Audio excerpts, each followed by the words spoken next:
Imagine walking into a crowded room full of strangers. The music is blaring, conversations are overlapping, and people seem to be effortlessly moving from group to group. Some are energized, their excitement growing with each interaction, while others linger on the sidelines, watching and waiting for just the right moment to speak, or maybe hoping they won't have to speak at all. Now, put yourself in that scene. Are you the one confidently introducing yourself to new faces, soaking in the buzz and chatter? Or do you feel an immediate urge to step back, scanning for a quiet corner, or pulling out your phone to avoid small talk? Maybe you're somewhere in the middle, comfortable enough in social situations, but also craving time alone to recharge. Most of us have felt one of these ways at some point, and for most of our lives, many have identified as either an introvert or an extrovert. We tend to think of these categories as solid, like we're either one or the other. But what if that picture isn't quite complete? What if the labels you've been using to describe yourself don't tell the full story? Here's the surprising truth. No one is 100% introvert or 100% extrovert. If you've ever felt like you don't fully fit either side, you're not alone. In fact, you might be something in between. This idea comes from one of the most influential psychologists ever, Carl Jung. Back in the early 20th century, Jung introduced a theory that forever changed how we understand personality. He didn't just see introversion and extroversion as about social preferences or shyness. They were much deeper than that. Jung argued these terms describe where we focus and direct our mental energy. More importantly, he suggested that most people don't fit neatly into just one category. So if you've questioned whether you're truly an introvert or extrovert, or felt like a bit of both, this video is for you. By the end, you'll have a fresh perspective on personality one that moves past those simple labels we often rely on. Let's dive into Jung's fascinating theory and uncover what it really means about who you are. Starting with Jung's core idea, personality isn't just about how outgoing or quiet someone is. It's about how we engage with the world mentally and emotionally. Introversion and extroversion are two different ways of channeling our energy. Introverts tend to direct their energy inward, focusing on their inner world, their thoughts, feelings, and reflections. For introverts, this inner world feels more vivid and meaningful than the hustle and bustle outside. They seek solitude, but not because they dislike people. Rather, because quiet time fuels their thinking and creativity. They often mull over events, replay conversations in their minds, and dwell on emotions long after things happen. Extroverts, on the other hand, direct their energy outward. The outside world of people, conversations, and new experiences feels more alive and compelling to them. They're energized by social interactions and external stimulation, often thinking out loud and responding in real time to their surroundings. Here's where it gets interesting. Jung didn't believe anyone is purely introverted or extroverted. We tend to put ourselves and others into boxes. I'm an introvert. I don't like big crowds. Or, she's an extrovert. She loves to be the center of attention. But Jung argued that no one is entirely one or the other. Imagine a party. For instance, you see someone who's the life of the crowd, jumping from group to group, telling stories and laughing. Nearby is someone sitting quietly, having a deep conversation with a close friend. We might quickly label them extrovert and introvert, respectively. But what if the social butterfly needs hours alone afterward, just to recharge? And what if the quiet conversationalist actually loves performing for thousands sometimes? Jung saw introversion and extroversion as a spectrum, not fixed categories. Most people fall somewhere in between rather than at the extremes. The human psyche isn't static, it's a constant balancing act between these two energies. If you've ever felt drained after too much socializing, but also restless after too much alone time, you've experienced this push and pull. As we grow older, Jung believed, we tend to develop a mix of both tendencies. A shy child might grow into a confident speaker while still valuing solitude. A highly social teen may later discover a love of introspection. We don't stay purely introverted or extroverted our entire lives. We adapt and evolve. And here's the part that often surprises people. Jung's theory made us realize there's a third group, people who don't strongly identify as either introverts or extroverts, but instead fall in the middle. This group is known today as ambiverts, and understanding them may just change how you see yourself forever. Let's explore this fascinating middle ground, the ambivert. Ambiverts embody a blend of both introverted and extroverted traits, making them uniquely adaptable. Depending on the situation, ambiverts can effortlessly shift gears, participating in social activities when needed, but also craving privacy and solitude when it's time to recharge. Think of an ambivert like someone with two personalities inside. They naturally know when to engage and when to step back. For example, in a work meeting, an ambivert might open with a motivational speech, then skillfully create space for others to share their ideas. They don't just talk or listen all the time. They instinctively read the room and adjust accordingly. Ambiverts also have a remarkable ability to regulate their behavior based on context. Imagine you're in an elevator with strangers. An extrovert might strike up small talk immediately, while an introvert might quietly put on earbuds to avoid interaction. An ambivert could do either, choosing the best response depending on the people around them and the atmosphere. This balancing act extends to social conversations. Ambiverts can break silences to ease tension, encouraging others, especially introverts, to get comfortable and join in. They maintain a natural flow that feels inclusive without overwhelming anyone. Empathy is another key trait for ambiverts. They often understand others' feelings effortlessly. Take a friend who's dealing with a problem. An extrovert might jump in to suggest immediate solutions, while an introvert may simply listen. Ambiverts, meanwhile, tend to listen deeply, show understanding, and thoughtfully offer advice when the moment feels right. Comfort in social settings comes easily to ambiverts, but they also greatly value their alone time. If a last-minute invitation to go out comes up, an extrovert usually says yes without hesitation, and an introvert might decline to stay home. Ambiverts think it over. They might go or might stay in, depending on how they feel. This versatility means ambiverts can excel in many areas, especially roles that require navigating different social dynamics. They combine the thoughtful depth of introverts and the communicative ease of extroverts, making them excellent leaders, negotiators, and collaborators.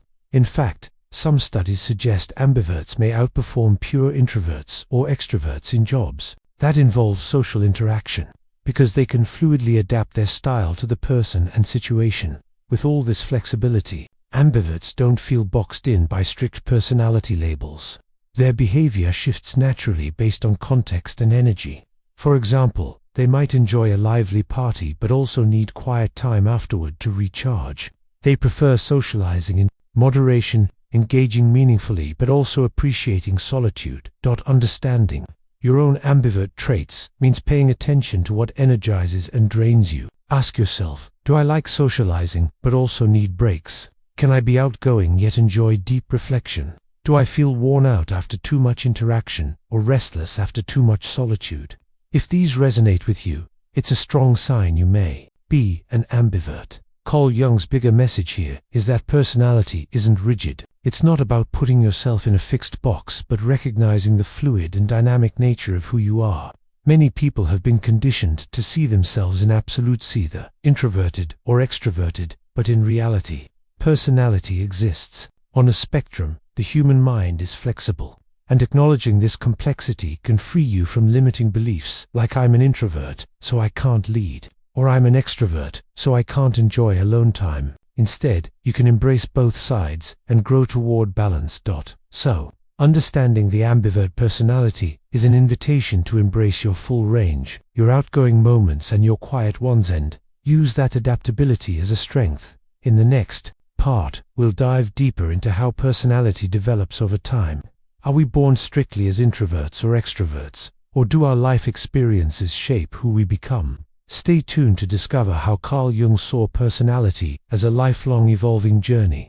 Jung believed we're born with innate tendencies, some natural inclination toward introversion or extroversion, but our environment shapes, refines, and sometimes even overrides those tendencies. In other words, who we are isn't fixed at birth, it evolves as we go through life. Think back to your early years. Were you encouraged to be outgoing and social, or were you taught to be quiet and reflective? These early influences can have a massive impact on how your natural traits emerge. Take, for example, a child raised in a lively household. Regular family parties, frequent visitors, and lots of chatter create an environment where social engagement is the norm. Even if that child had shy tendencies, they might develop extroverted habits because that's what's expected.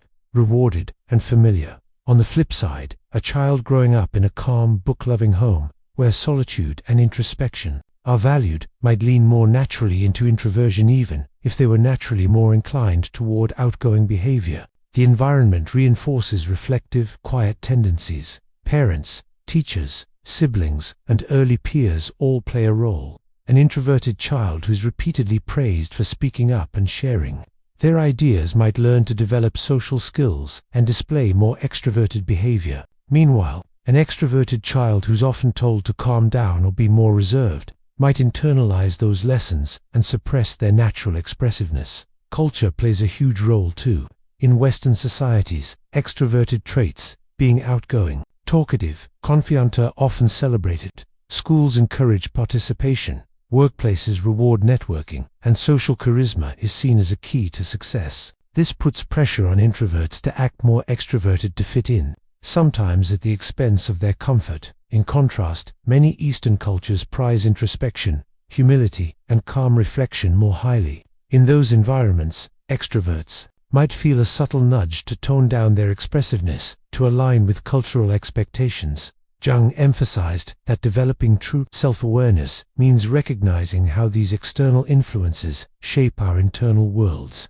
Even as adults, our personalities continue to shift. Life experiences, relationships, trauma, and success all have the power to push us toward introversion or extroversion. For example, someone who faces hardship or trauma might adopt more introverted traits, becoming cautious, reflective, or withdrawn. On the other hand, someone who experiences positive social success may grow more comfortable with extroverted behavior. Relationships, in particular, can influence personality development. An introverted person partnered with an extrovert might find themselves becoming more socially confident over time, adapting to shared experiences. Conversely, an extrovert in a relationship with a thoughtful introvert might adopt introspective habits they hadn't explored before. This ongoing process, this fluidity is what makes personality so fascinating. We're not static beings locked into fixed types. Instead, our personalities are dynamic, shaped by a continual interplay between nature and nurture. Jung's viewpoint reminds us that we're not bound by how we start in life. We have the power to grow, adapt, and evolve our personalities based on our environments and choices. So if you've ever noticed your own behavior changing in different situations, or felt like you were a different person during different phases of life, that's completely normal. It mirrors the natural ebb and flow of personality across time. The real question becomes, are you living in tune with your authentic self, or are you simply adapting to what others expect? Self-awareness means understanding both your natural tendencies and the roles environment and experiences have played in shaping you. In the next part, we'll dive into a transformative concept Carl Jung introduced called personality integration. This is about going beyond labels, moving from a fixed identity as an introvert or extrovert toward becoming a balanced whole person who embraces both sides. That journey toward integration can unlock greater fulfillment, resilience, and authenticity. So keep watching to learn how blending these different traits can actually make your personality richer and more powerful than you ever imagined. When it comes to personality, we're often tempted to sort people into neat little boxes. You're an introvert, so you must be shy and reserved. You're an extrovert, so you must be confident and outgoing. But Carl Jung's work shows us that personality is far more complex and fluid than those simple categories suggest. Let's bust some of the biggest myths around introversion and extroversion to better understand what this means for you. Myth number 1. Introverts are shy. Extroverts are always outgoing. The truth: introversion isn't about shyness or social awkwardness. Many people equate being an introvert with being afraid to speak up or anxious around others. But that's not what introversion means. Introversion is about where you get your energy from. It's about needing quiet, alone time to recharge. An introvert might love public speaking, leading a team, or having deep, meaningful conversations. They just need solitude afterward to recover their energy. Meanwhile, extroverts can be outgoing, but that doesn't mean they aren't sometimes nervous or anxious in social situations. Shyness is a fear of social judgment, while introversion is simply an energy preference. Myth number 2. Extroverts are always happy, and introverts are always serious. Extroverts aren't perpetually bubbly. nor are introverts perpetually gloomy. Both personality types experience the full range of emotions like happiness, sadness, anxiety, and excitement. Extroverts can sometimes feel lonely, anxious, or overwhelmed, especially if they rely heavily on external approval. Introverts can be spontaneous, joyful, and even the life of the party when they feel comfortable. The emotions we experience aren't defined by whether we're introverted or extroverted. They're human experiences that cut across all personality types. Myth number 3. You can't change your personality. While core tendencies like introversion or extroversion may stay relatively stable over time, your behavior, skills, and preferences are flexible. Carl Jung believed that personal growth comes from integrating both introverted and extroverted traits. So, an introvert can learn to feel confident and enjoy socializing, networking, or public speaking. Likewise, an extrovert can develop comfort with solitude, learn mindfulness, and enjoy deep introspection. Your core personality isn't a fixed box, it's more like a foundation that you build upon. Life experiences, environment, and intentional growth all shape how you express yourself. The problem with these myths is how they limit us. If you tell yourself, I'm just an introvert, so I can't be a leader, or I'm an extrovert, so I hate being alone, you restrict your potential and miss out on opportunities to grow. Instead of boxing yourself in, Jung's work invites you to embrace personality's fluid nature. Ask yourself questions like, what kinds of situations energize me and which drain me? When do I feel most alive? How can I nurture and develop different parts of myself to live a fuller life? The key is to move beyond rigid labels and deepen your self-awareness. The more you understand your natural rhythms and tendencies, the more effectively you can navigate different life situations. Let's circle back to the question we started with. Are you truly an introvert or an extrovert? Or could you be something in between? Jung's theory challenges us to think beyond simple categories. Your personality is not a fixed label, but an evolving spectrum. Maybe you always thought of yourself as an introvert, but now recognize moments when you're outgoing and energized by social interaction. Or maybe you've identified as an extrovert but realize you sometimes crave quiet, solo time more than you expected. That's the beauty of Jung's insight. Personality is dynamic, not static. So rather than asking which one am I, try asking yourself, what kinds of activities fuel my energy? What situations feel draining? How can I honor both my social and solitary needs? How can I use this awareness to make choices that support my well-being? Understanding where you fall on the spectrum can help you create a lifestyle that matches your natural energy and personality. It can improve your relationships by helping you appreciate different personality needs. It can even guide your career choices by pointing you toward roles that fit your strengths. That at the end of the day, it's not about being strictly introverted or extroverted. It's about knowing yourself deeply and embracing the full range of your personality. When you do that, you unlock your potential for greater happiness, success, and fulfillment. So, are you an introvert, an extrovert, or an ambivert? Drop a comment below. I'd love to hear where you see yourself and how this perspective has changed your view of who you are.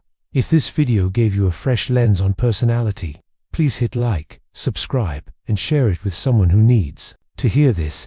Remember, your personality is not a limitation, it's a powerful tool. The better you understand it, the more you can shape your life in meaningful ways.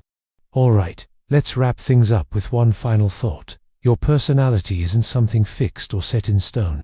Instead, it's a living, evolving part of who you are. Carl Jung's theory pushes us to look beyond simple labels like introvert or extrovert and recognize that we all carry a mix of both energies.